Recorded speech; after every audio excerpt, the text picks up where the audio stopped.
My name is Christina Vargas, and I am the co-chair of this amazing organization, Erase Racism, and its board of directors. I would like to extend an enthusiastic, wonderful welcome to each and every one of you for joining us tonight. Thank you for helping us to celebrate another year. And we'd like to talk about our accomplishments, recognize our three distinguished Courage and Abraham Krasnoff Courage and Commitment Award winners, our honorees, and our Erase Racism Leadership Award honoree. We have a journal at your tables. We'd like you to please take a look at it. Take home one of these beautiful journals, printed gratis by D&B engineers. We'd like to thank them for that.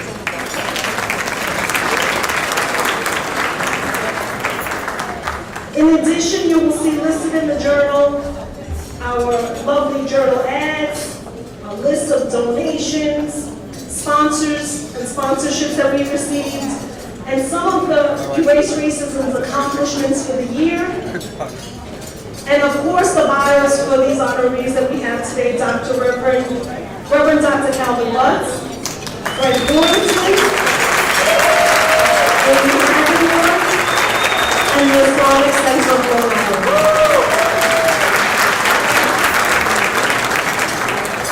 So I know many of you have been with us year after year. We like to take pride in having a brief program because this is a celebration, and to spend time on the important things like honoring our guests. So my part of the evening is almost over, but I'd like to ask for all of the board members of Erase Racism to please stand and be recognized right now.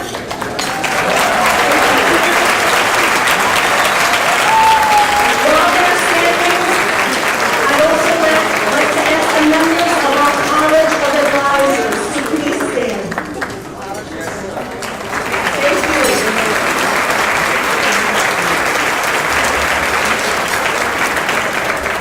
We really and truly appreciate your service and dedication to this organization. Without you, we would be at a loss, and we really appreciate everything you do. I will just want to close with a few words about what Erase Racism means to me, and it says take a few minutes, which is tough, isn't it? Because I've been a part of this organization almost since the beginning. I was asked to join the board now I think 13 years ago, and have been in every aspect of this organization's work, and I must say, I think we've all had an interesting year, to say that lightly, and I can't think of a better organization and the timeliness of the mission of this organization in eradicating structural racism and helping people understand bias, stereotypes, and to eliminate the barriers to equity for all people. So it's invaluable the work that this organization does, and it means so much to me. If this is your first exposure to Erase Racism and you haven't joined us before, I hope this evening will really inspire you to act and to do more with us. So I'm going to close with an invitation.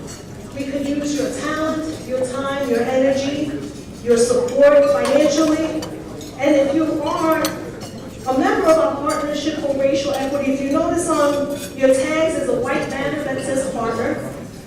It does not cost anything to become a partner, and we encourage you to sign up because you'll be in the know and get the latest updates from Erase Racism about the work, get our newsletter, and be invited to events that help support the mission of the organization. So please consider signing up today. So in this contact information on the table, you can put it in the bag on the table, fill that information out, and we will absolutely stay in touch with you. If you're inclined, you can also provide us a donation in that envelope and provide us with some additional financial support to help us meet our goals. So there's also a partner meet and greet that will be taking place in July, on Thursday, July 20th, and you'll be invited to that event. And if you notice, there's also flyers asking them to join us for that event. So that's our next step this summer. So now let me introduce you to the two co-chairs of this event. First is Marge Rogatz, who is the co-chair with me on the board of directors. She's been a devoted officer of Erase Racism since the very beginning and its founding, and is currently my co-chair. We're partners, and I can't imagine this organization without Marge Rogatz. So thank you, Marge.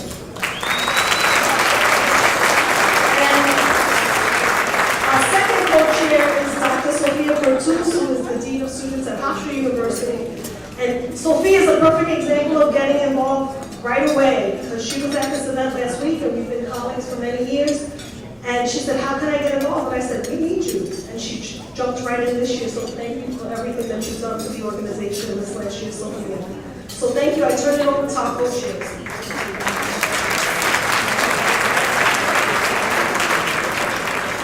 Good evening, and I cannot tell you, Marge Rogatz, but there is no better co-chair of a benefit than my partner, Sophia.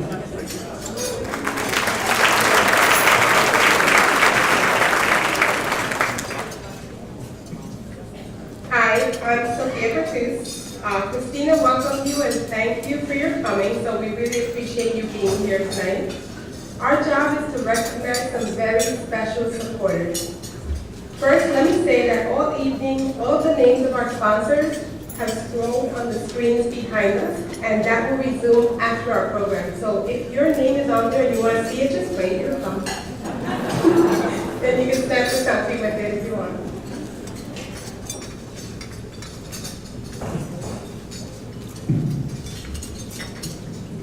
The critical work of Erase Racism would not be possible without our champion supporter and my best friend, Joan Saltzman.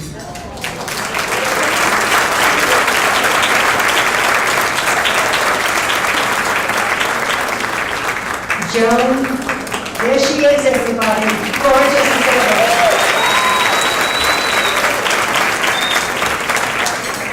Joan is a lifelong, passionate community activist and advocate whose intellect, tact, and tenacity have moved mountains and achieved large and small miracles, frequently for victims of discrimination because of color, ethnicity, income, and/or disability.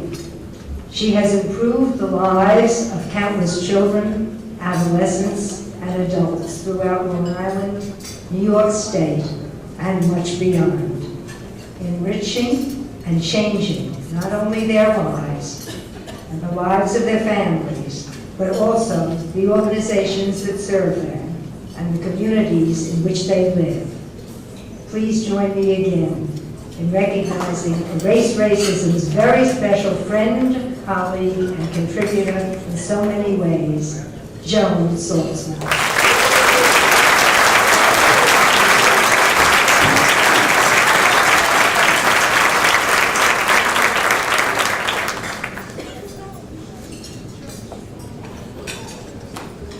I now have the honor of recognizing our $5,000 sponsors. Again, it's not too late to get on this list. Please hold your applause until after I have read all of the names.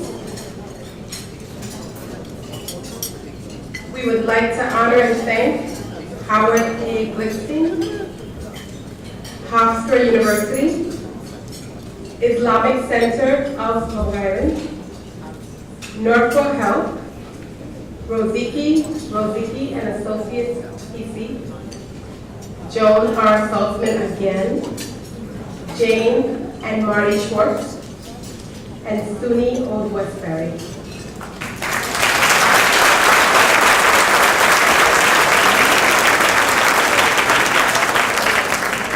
I am pleased to recognize our $2,500 sponsors, whose names have been and will again be scrolled on our screens. Please hold your applause once again until I've read all their names. Thank you to Adelphi University, Stanley, Marion, Paul, and Edward Bergman Family Foundation, Concern for Independent Living, Elaine and Jess Gross, Henry Schein, Inc., Paula and Bill Jennings, the law offices of Frederick Brewington, Esquire, Long Island Contractors Association, the National Center for Suburban Studies at Hofstra University, Honor Nazarian, Scope Education Services, that runs together, TD Bank, Tona Family, and Craig and Susan Wilson. Thank you so much.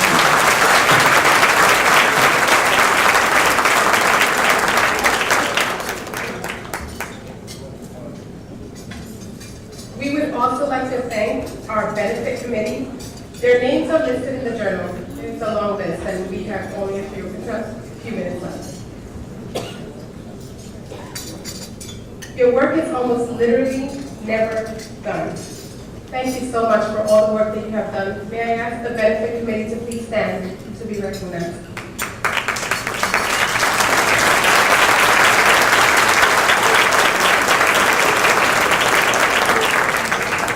I believe we have accomplished our assignment, March. I appreciate being up here with you, and March has been just so wonderful. It's so great to be part of this organization. Let me leave you with this quote. It's a quote from Sonia Sotomayor, who's an excellent role model for me and many others. She said, as you discover what strength you can draw from your community in this world from which you come from, which it stands apart, look outward as well as inward. Build bridges and not walls.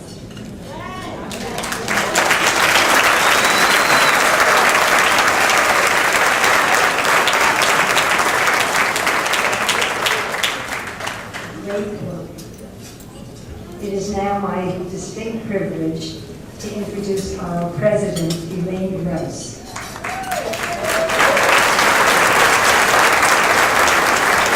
Don't come up there and say, I haven't finished introducing you. I have had personally a long history of working for civil rights, including having worked for the Congress of Racial Equality, CORE, as special assistant to its national director, James Farmer, and having met many other national heroes. I want to point out that we have here on Long Island our own civil rights heroes, whose influence went and goes far beyond our region. They, of course, include this evening's honorees, and such past heroes as Lincoln Lynch and Irwin Quintine.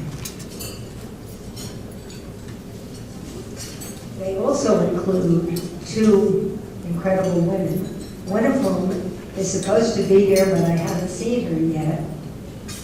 Is Hazel Dukes here? She didn't get here yet. However, she is a true civil rights hero.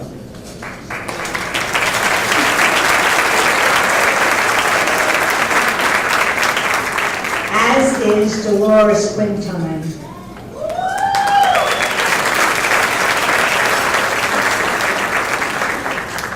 We have another civil rights hero who measures up in every significant way to those we honor tonight and those of the past.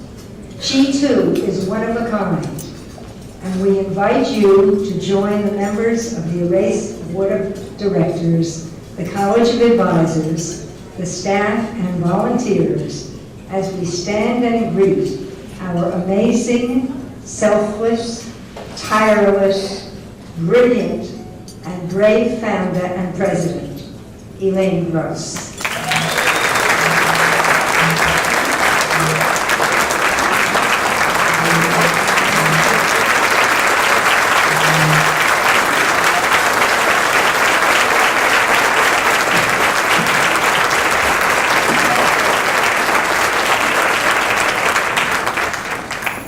Thank you very much. It is indeed my great pleasure to be here with all of you. I look forward to this event event, not only because it's our annual fundraising event and we have to do it, but I look forward to it because there are so many people who care about the issues that I care about. And sometimes I don't see them all of the time throughout the year, but I reconnect at this event, and it gives me hope, and it gives me that perseverance that Marge was speaking about. So I am honored to be able to begin my remarks this evening with a couple of special thank yous. I must start with my core staff. And it's very quick to read their names because we have a tiny staff. And we managed to, with the tiny staff, do a lot of good work. And the staff also, along with the benefit committee, manages to pull off this event every year, which is amazing. I had finally gone home last night, but when I called the office, I think it was 9 o'clock, 10 o'clock, a couple of folks were still there. If I come in early, people are there. On the weekend, people are there. So I hope that you will help me in thanking and recognizing them, and I hope they're not working out back right now, but they could be. I'm just going to read their names, and if they could stand. Olivia Ildefonso,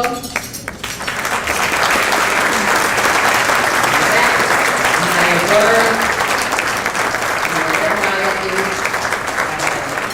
John Bowlby, and most especially Shirley Sharon Font, who coordinates this.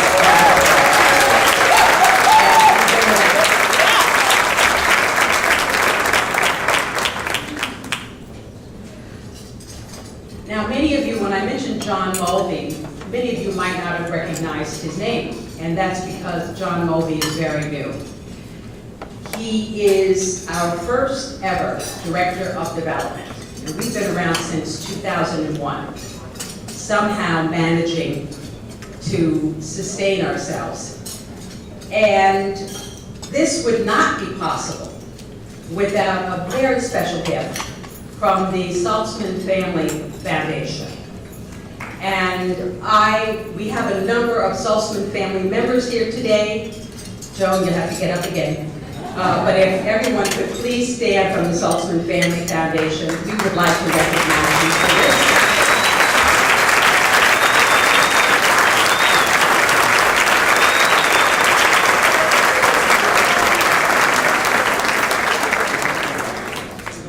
It's truly an investment. We are able to get 10% sometimes admin. Sometimes people just want to provide a gift that goes to program and, doesn't help pay for my salary, for example, or office space, or Shirley's salary. And so this is truly an investment to have someone on board that's definitely admin. That person's job is raising money for us. So we are very grateful for this gift. The other thing that I want to do is to recognize that you're going to hear a lot about our education equity work this evening. And before I talk about that, I want to let you know, if you don't get our electronic newsletter, that we have secured a grant this year from the Kellogg Foundation, the W.K. Kellogg Foundation, a national funder. And we wouldn't have gotten that grant, and that's a $200,000 grant for a 2-year period. We wouldn't have gotten that grant, thank you, if it wasn't for the Roush Foundation, a local funder here, who took a chance and before we actually had the program, and they basically said, you figure it out, you do it, we want to support you. So I know that we have Patricia Schaefer, Patty Schaefer here from the Roush Foundation. I'm not sure if we have others, but Patty, I don't know where you are. But Patty, thank you so much, and please help me in thanking you.